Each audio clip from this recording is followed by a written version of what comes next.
Hello అందరికీ, అందరూ ఎలా ఉన్నారండి? ఈరోజు ఫ్రైడే కదండి, అందుకే మనకి మధ్యాహ్నంకి కర్రీ రెడీ చేస్తున్నా. అరటికాయ టమాటా కర్రీ అన్నమాట. అంటే ఎలానో నైట్కి టిఫిన్ ఉంటుందని చెప్పేసి నేను ఓన్లీ తక్కువ ఒక 4 అరటికాయలకి మాత్రమే కర్రీ వండి పెట్టుకున్నానండి. చూడండి, కర్రీ అయితే రెడీ అయిపోయింది. దీనికి పెద్ద రెసిపీ ఏం అవసరం లేదని చెప్పి నేనైతే రెసిపీ అయితే పోస్ట్ చేయలేదండి. ఇంకా మధ్యాహ్నం లంచ్ అయిపోయింది. ఆ తర్వాత ఈవినింగ్ వర్షం పడుతుందన్నమాట.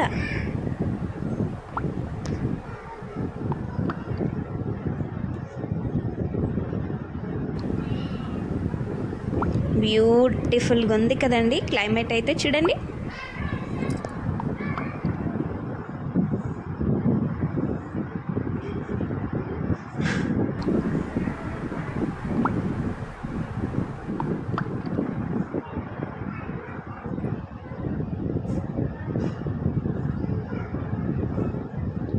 ఇంకేముంది, వర్షం పడుతుంది అంటే ఏదో ఒకటి వేడివేడిగా తినాలని అనిపిస్తుంది కదండి.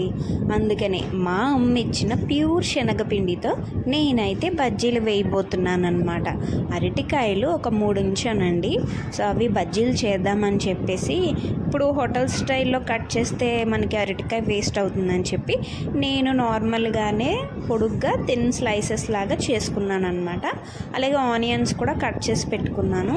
శనగపిండిలో కొంచెం బియ్యపిండి వేసి, కారం వేసి, సాల్ట్ వేసాను, అలాగే వామ్ వేసాను, చిన్న తినే సోడా అంటే వంట సోడా ఉంటుంది కదండి, అది కొంచెం వేసాను అనమాట. వేసి వాటర్ వేసి చాలా బాగా మిక్సీ చేసి పెట్టుకున్నాను అనమాట. చేత్తోనే కలిపి పక్కన పెట్టుకున్నానండి. అలాగే మనం రెడీగా పెట్టుకున్నాం కదండి ఆల్రెడీ అరటికాయ ముక్కలు, ఉల్లిపాయల ముక్కలు కూడా పక్కన పెట్టుకున్నాను. అలాగే ఆయిల్ తీసుకున్నాను. మొన్న ఆల్రెడీ నేను వేయించి పెట్టుకున్న కడాయి ఉంది కదండి, ఆ కడాయిలో అయితే ఆయిల్ హీట్ చేసి పెట్టుకున్నాను. ఆయిల్ హీట్ అయ్యేలోపు నేను దీపం పెట్టేసుకున్నానండి. ఫ్రైడే ఈవినింగ్ దీపం పెట్టుకుంటాను కదా. కడాయి ఎందుకో అస్సలు క్లీన్గా రావట్లేదండి ఎంత తోమినా.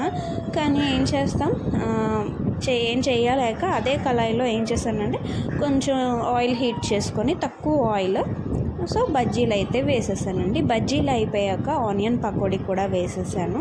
టేస్ట్ అయితే ఓకే బాగానే వచ్చాయి. మరి ఇప్పుడు మనం ఇంట్లో చేసిన బజ్జీలు హోటల్ స్టైల్లో రావు కదండి. హోటల్ స్టైల్లో రావాలంటే వాళ్ళ పద్ధతిలో పెద్ద అరటికాయలు తీసి కట్ చేసి వాటిని 2 times వేయించిన తర్వాత ఆనియన్స్ ఇవన్నీ వేసి పెట్టుకుంటే హోటల్ స్టైల్ వస్తుంది. మనకైతే హోటల్ స్టైల్ రాలేదు. ఇంచుమించు టేస్ట్ అయితే మాత్రం అలానే వచ్చింది. చిట్టి బజ్జీలు అనమాట. ఎందుకంటే మన అరటికాయలు చిట్టి అరటికాయలు కదా, అందుకని చిట్టి బజ్జీలు వచ్చేసాయి. బ్యూటిఫుల్గా బుజ్జిగా భలే ఉన్నాయండి. అంటే ఒకేసారి ఒక 4 అయితే తినేయచ్చు అనమాట.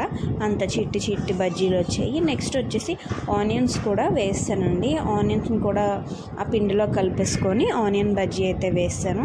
ఇంకా బజ్జీలు తిన్న తర్వాత నైట్కి హెవీగా డిన్నర్ ఏం చేయలేం కదా, అందుకని చెప్పేసి దోశల రుబ్బు అయితే ఉంది.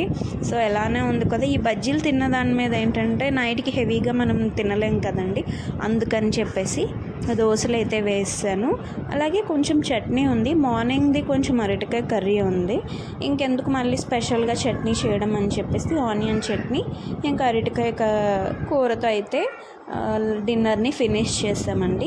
నా వ్లాగ్ కనుక మీకు నచ్చినట్లయితే లైక్ చేసి, ఫాలో చేసి, షేర్ చేసి, సబ్స్క్రైబ్ చేయండి.